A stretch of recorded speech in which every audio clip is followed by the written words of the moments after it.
रोहित की दीदी समीक्षा की शादी अर्पित से हुई थी। रोहित 20 साल का था, जो कि अपना पूरा दिन मोबाइल पर ही निकालता था। कभी पबजी खेलता तो कभी यूट्यूब चलाता। एक दिन अर्पित और समीक्षा समीक्षा के मम्मी पापा से मिलने आते हैं और देखते हैं कि रोहित मोबाइल से हटने को तैयार ही नहीं है। अरे रोहित, तुम्हारी तो आईआईटी की परीक्षा है ना? तुम तैयारी नहीं कर रहे हो परीक्षा की? वो सब तो मोबाइल पर ही हो जाएगा। ये देखिए, ये है गूगल। इससे जो भी पूछो वो सब बता देता है। तो आखिर कागज क्यों बर्बाद करूं? अरे पर तुम इन प्रश्नों की तैयारी बिना लिखोगे कैसे? उसमें क्या है, ये देखिए नोटपैड, बिल्कुल कॉपी जैसा है, इसी पर कर लूंगा। हम जब तुम्हारी उम्र के थे तब हम दोस्त मिलकर प्रश्न हल किया करते थे। उससे हमारी हैंडराइटिंग की भी प्रैक्टिस हो जाती थी और समय का भी अंदाजा लग जाता था। और फिर साथ में हम एक दूसरे की मदद भी कर देते थे अगर कोई अटक जाए तो। आपका जमाना अलग था जीजा जी। अभी जमाना फास्ट और स्मार्ट हो गया है। जमाना क्या, अब तो फोन भी स्मार्ट हो गया है। समय के साथ बदलना पड़ता है जीजा जी। अब बस भी कीजिए आप, हर चीज को लेक्चर में बदल देते हैं। रोहित अच्छा कर लेता है परीक्षा में। इतने में अर्पित के सास ससुर जी आ जाते हैं हॉल में, और अर्पित इस बारे में बात नहीं करता। हालांकि अर्पित को लगता तो है कि पूरी तरह मोबाइल पर लगे रहना सही नहीं है, पर वो इस बात को और नहीं छेड़ता। ऐसे ही 2 दिन निकल जाते हैं। समीक्षा, मुझे काम से फोन आया था, मुझे वापस काम पर लौटना पड़ेगा। पर हमें आए हुए तो 2 ही दिन हुए हैं। अभी चले गए तो माँ और पापा को अच्छा नहीं लगेगा ना। अच्छा ठीक है, तुम रुक जाओ, मैं काम खत्म करके फिर लौट आऊंगा। एक काम कीजिए ना, परसों रोहित भी परीक्षा के लिए निकलेगा, आप उसी के साथ निकल जाना। दोनों वैसे भी बात नहीं करते, साथ में जाएंगे तो हो सकता है आप लोग आपस में बातचीत भी करने लग जाओ। आह, ठीक है, मैं काम को 2 दिन टाल सकता हूँ। उसी रात जब सब खाना खाने बैठे थे, तो अर्पित अपने जाने की खबर बाकी लोगों को बताता है।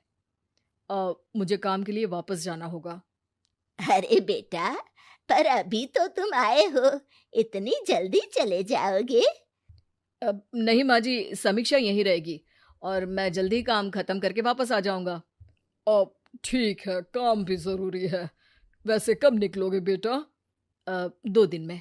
मैंने सुना है कि उस दिन रोहित को भी परीक्षा के लिए जाना है, तो कल मैं दोनों की टिकट करा लेता हूँ बुक। मेरी टिकट रहने दीजिए जीजा जी, मैं तो फोन से ही करवा लूंगा। हाँ, पर कोई दिक्कत हो गई तो? अरे कोई दिक्कत नहीं होती जीजा जी, फोन सब कर सकता है।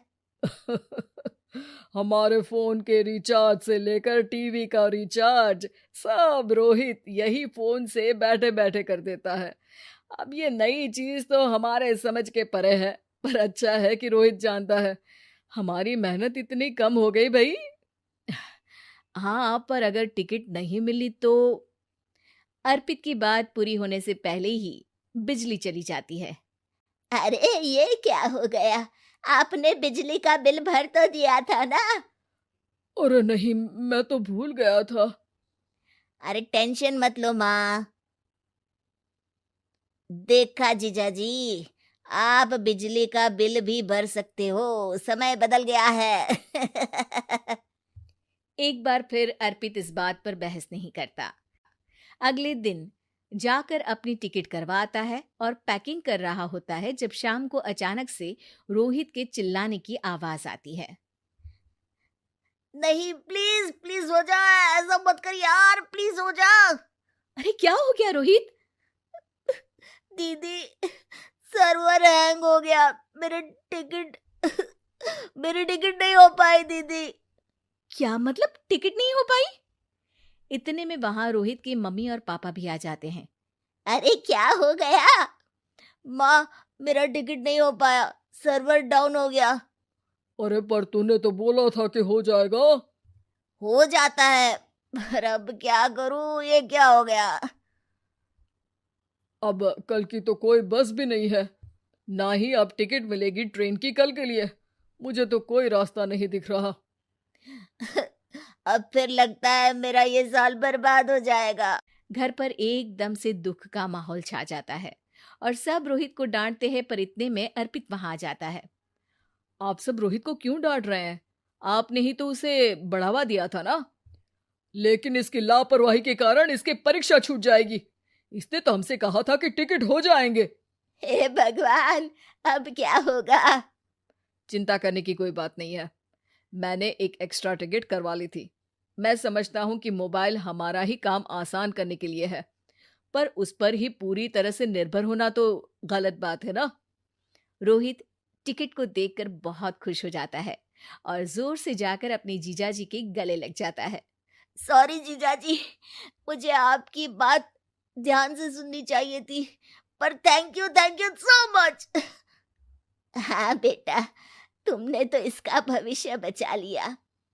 शिक्षा, दूसरों से मदद मांगना गलत नहीं, पर दूसरों पर निर्भर हो जाना गलत है।